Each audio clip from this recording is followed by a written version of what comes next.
महानदीर बालुका सज्जे प्रथम थर पर अनुष्ठित हला बीच भलीबॉल टूर्नामेंट। बौद्ध जिला शिक्षा विभाग पक्षर महानदीर हनुमान मंदिर निकट में बालुका सज्जे भलीबॉल टूर्नामेंट अनुष्ठित होईछि। बौद्ध जिले में विभिन्न क्रीडार एक विराट संभावना रहितबा बेले अनेक समय रे राज्य तथा जातीय स्तर में अंशग्रहण करी जिला पाई गौरव आनिपारिछन्ति अनेक खेलाड़ी।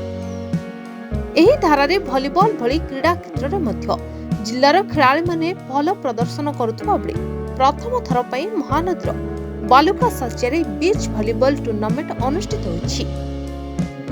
जिल्लार 8 गोटी हाईस्कूल विद्यार्थी माने एथिरे अंशग्रहण करिबा बेले आगामी दिन में पुरी रे हेबाकु थिबा राज्य तथा जातीय बीच भलीबॉल टूर्नामेंट रे अंशग्रहण करिबे बोली सूचना मिलिछि। जिला शिक्षा अधिकारी केन्द्रा कुजुरु एही बीच भलीबॉल टूर्नामेंट को उद्घाटन करथिबा बेले कार्यक्रम को नै छात्र छात्री तथा क्रीड़ाविद बेस खुशी प्रकाश करछन्ति। 8टा टीम जिल्लार 8टा स्कूल टीम भाग नैछन आ एटा में प्रथम सर आयोजन करूछु आ एठू जो माने हमर सिलेक्शन हेबे आमे तांको पूरी पठेबु आ ए वर्ष हमर राज्य स्तरीय पूरी होछि एवं जातीय स्तरीय मध्ये पूरी होछि। सेथिमे आमे उत्साह सहकारे आरंभ करिछु एवं हमर आशा अछि आम पिला राज्य स्तरीय एवं जातीय स्तरीय मध्ये भाग नेबे। क्रीडा तो प्रतिभा अभाव नहीं न किंतु भित्तिभूमिर अभाव अच्छे हेले भी आम पिला माने राज्य तथा देश स्तर में ना करुचन।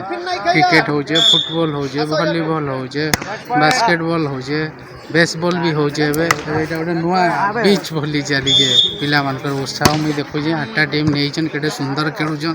यहाँ प्रति वर्ष जदि चालू रहा बोले आहरी बढ़िया बढ़िया पिला बाहर बढ़िया खेलुचन।